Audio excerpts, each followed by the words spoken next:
Hello दोस्तों, आज की वीडियो काफ़ी इन्फॉर्मेटिव है क्योंकि बहुत सारे लोगों के मन में एक मिसकॉन्सेप्शन इस बात को लेके है कि रिलेशन के कितने देर तक हमें लेटना चाहिए और लेटने से भी ज़्यादा ज़रूरी है कि किस करवट हम लेटेंगे तो हमारी मनचाही संतान उनको मिल जाएगी। अब फॉर एन एग्जाम्पल बहुत सारी महिलाओं के और पुरुषों के एक क्वेश्चन होते हैं कि क्या हम रिलेशन के तुरंत बाद अगर लेफ्ट करवट्स होते हैं तो क्या लड़की की प्राप्ति होती है यानी कि पुत्री की प्राप्ति होती है, या फिर अगर हम करवट लेटते हैं राइट साइड यानी कि दाई करवट अगर लेते हैं तो क्या पुत्र की प्राप्ति होती है। इसके बारे में कितनी ज्यादा सच्चाई है, क्या ये साइंटिफिकली प्रूवन है या फिर आपको सच में करवट लेटने से आपकी प्रेगनेंसी जल्दी रुकती है। क्योंकि बहुत सारे मेरे चैनल पे जो ऐसे सब्सक्राइबर हैं जिनकी प्रेगनेंसी काफी दिनों से नहीं रुक रही है, बहुत सारे टिप्स एंड ट्रिक्स भी ट्राई कर लिए, डॉक्टरों को दिखा लिया, बहुत सारे इलाज दवाइयां न जाने क्या क्या चीजें कर ली, फिर भी उनकी प्रेगनेंसी नहीं रुक रही है। तो आज की इस वीडियो में आपकी डेफिनेटली प्रेगनेंसी रुकने वाली है। प्रेगनेंसी को कैसे कंसीव करना है, क्या उसका बेस्ट तरीका होता है और करवट से रिलेटेड भी जो भी जानकारियां हैं वो सब कुछ आज इस वीडियो में देने वाली हूं। वीडियो काफी इन्फॉर्मेटिव है, प्लीज शुरू से लेकर लास्ट तक जरूर देखिएगा। नमस्कार दोस्तों, मेरा नाम हर्षिता वर्मा है और आपका मेरे चैनल ट्विंस माय वर्ल्ड पे बहुत बहुत स्वागत है।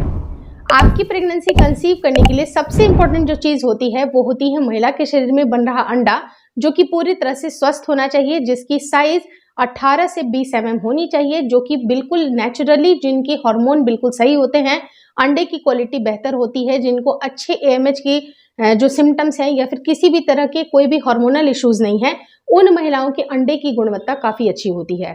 रही दूसरी बात कि जो मेल के सेल हैं वो भी काफी अच्छे होने चाहिए, जिनकी लाइफ स्पैन करीब 3 से 4 दिन होनी चाहिए, जो कि काफी अच्छे मोबाइल होने चाहिए, काफी गतिमान होने चाहिए, जो कि बहुत एक्टिव होने चाहिए, साथ ही साथ उनकी काउंट भी अच्छी होनी चाहिए। मतलब ऐसा नहीं कि गतिमान है लेकिन उनकी संख्या कम है।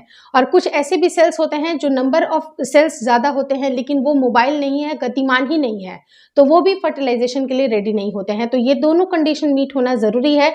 दोनों अगर हेल्दी सेल्स होंगे तभी जाके आपका फर्टिलाइजेशन भी सही तरह से हो जाएगा। लेकिन फर्टिलाइजेशन के बाद एक सबसे इंपॉर्टेंट रोल प्ले होता है, वो होता है इम्प्लांटेशन का। अगर इम्प्लांटेशन का मतलब होता है कि आपके यूट्रस की दीवार पे जो बच्चा है, नन्हा सा जगोट है, जब वो चिपकता है तब जाके ही आपकी प्रेगनेंसी कंसीव होती है। लेकिन अगर यही फेल हो गया, यानी कि आपका पूरा जो फर्टिलाइजेशन तक का जो प्रोसेस है तो वो हुआ, लेकिन आपकी प्रेगनेंसी का जो अंतिम जो चरण कह सकते हैं, आपकी प्रेगनेंसी का स्टार्टिंग जो टाइम कह सकते हैं, वही कंप्लीट नहीं हुआ, तो आपकी प्रेगनेंसी स्टार्ट नहीं हो सकती है। तो इम्प्लांटेशन भी एक बहुत बड़ा रोल प्ले करती है। लेकिन अब बात आती है कि रिलेशन के कितने देर के बाद हम लेटेंगे, क्या करेंगे। तो देखिए, रिलेशन के बाद लेटना या नहीं लेटना वो आपकी मर्जी है, लेकिन अगर साइंटिफिक तौर पे अगर बात की जाए कि किस तरह से रिलेशन के बाद आपका लेटना या leg up the wall position इस्तेमाल करना कितना ज्यादा फ्रूटफुल हो सकता है, तो उसके लिए सबसे जरूरी है कि आप ये दोनों चीज इंश्योर कर ले कि आपके सेल्स काफी हेल्दी हैं। महिलाएं अपने अंडे के ऊपर काम करें, पुरुष अपने सेल्स को इंक्रीज करने के लिए या उनकी गुणवत्ता बढ़ाने के लिए काम करें।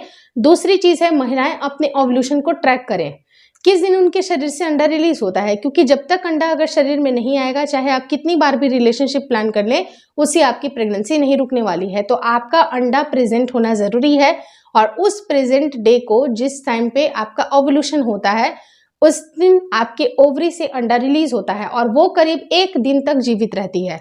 जब वो 1 दिन तक जीवित रहेगी तो उसके पहले से ही आपको ट्राई करना है, ताकि कभी भी अगर मेल के सेल वहां पर अवेलेबल होंगे और अंडा भी वहां पर मौजूद होगा तो आपके फर्टिलाइजेशन का काम उसी टाइम पे शुरू हो जाएगा।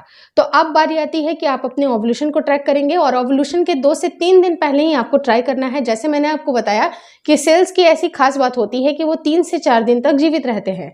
तो अगर आप ऑल्टरनेट बेसिस पे ट्राई करिएगा तो आपके सेल की अवेलेबिलिटी वहां पर बनी रहेगी और जैसे ही आपके फैल्यूपियन ट्यूब तक जो सेल है वहां पर प्रेजेंट होगा और अंडा भी प्रेजेंट होगा तो फर्टिलाइजेशन वहां पर हो जाएगा। लेकिन अब बड़ा क्वेश्चन ये आता है कि हाँ, रिलेशन हमने प्लान कर लिया लेकिन उसके बाद हम करवट पे नहीं लेटे या लेटा नहीं हुआ, नहीं पॉसिबल हुआ, तो क्या उससे प्रेगनेंसी नहीं रुकेगी? तो जी नहीं, ऐसी कोई भी बात नहीं है। आप अगर नहीं भी लेटती हैं तब भी आपकी प्रेगनेंसी अगर होनी होगी, या फिर दोनों मेल के सेल्स और जो फीमेल का अंडा है अगर उनका फर्टिलाइजेशन हो गया तो डेफिनेटली आपकी प्रेगनेंसी रुकेगी। लेकिन होता क्या है कि हम ज्यादा से ज्यादा एक्सपोजर देने के लिए leg up the wall position का इस्तेमाल करते हैं। Leg up the wall position एक ऐसी टेक्निक होती है जिस टाइम पे रिलेशन के तुरंत बाद महिलाएं अपने दोनों पैरों को अगर किसी ऊंचे जगह पे रखती हैं, किसी भारी वस्तु को टिका करके रखती हैं, तो ज़्यादा से ज़्यादा एक्सपोजर मिलते हैं। जो मेल के सेल्स होते हैं, अगर मान लीजिए कि वो कम गतिमान है या उनके लिए एक फेवरेबल कंडीशन बनता है जिस टाइम पे वो महिला के अंडे से फर्टिलाइजेशन उनका हो जाए, तो इसलिए 10 से 15 मिनट का समय देना इंपॉर्टेंट है। अब रही बात कि क्या हम करवट लेट सकते हैं, तो देखिए करवट लेटना वो आपकी मर्जी है, लेकिन हाँ, रिलेशन के तुरंत बाद उठ करके जाना एथिकली भी सही नहीं है। आप करीब 10 से 15 मिनट का समय दें, इससे आपके रिलेशनशिप भी मजबूत होते हैं और साथ ही साथ जो आपके सेल्स हैं उनके फर्टिलाइजेशन के चांसेस बनते हैं। यानी कि ज़्यादा से ज़्यादा एक्सपोजर आपने दे दिया तो आपके अंडे का फर्टिलाइज होना तय है। लेकिन ऐसा नहीं है कि आपने समय नहीं दिया तो नहीं हो सकता है। अगर सेल्स आपके अच्छे हैं या फिर जल्दी से जल्दी उस टाइम पे वो पहुंच गए हैं, क्योंकि कुछ ही फ्रैक्शन ऑफ सेकंड का वक्त लगता है, कुछ ही मिनटों में वो वहां तक पहुंच जाते हैं और एग को फर्टिलाइज कर देते हैं। लेकिन रही बात कि हम राइट करवट लेटेंगे तो क्या इसकी संभावना बनेगी, तो जी हाँ, राइट करवट भी लेटें। कुछ समय आप अगर स्पेंड करते हैं तो वो आपके रिलेशनशिप के लिए भी हेल्दी है। और रही जहां तक राइट करवट से पुत्र प्राप्ति की बात, तो अगर ऐसा कुछ रहता, अगर इसके ऊपर अगर साइंटिफिकली प्रूवन अगर ये चीजें होती, तो हर एक इंसान राइट करवट लेटता जिसको पुत्र की प्राप्ति चाहिए और उनको पुत्र प्राप्त हो जाता। या फिर वो लेफ्ट करवट सोते और उनको ऐसा लगता कि हाँ लड़की चाहिए, तो लेफ्ट करवट सोने से अगर लड़की होती तो पूरी दुनिया यही काम कर रही होती। लेकिन ऐसा नहीं होता है, क्योंकि इस तरह की कोई भी भ्रामक मिथ में आपको नहीं पड़ना है। लेफ्ट करवट सोइए या फिर राइट करवट सोइए, आपकी प्रेगनेंसी कंसीव करने के लिए ज़्यादा से ज़्यादा मिल्क के सेल का एक्सपोजर ज़रूरी है।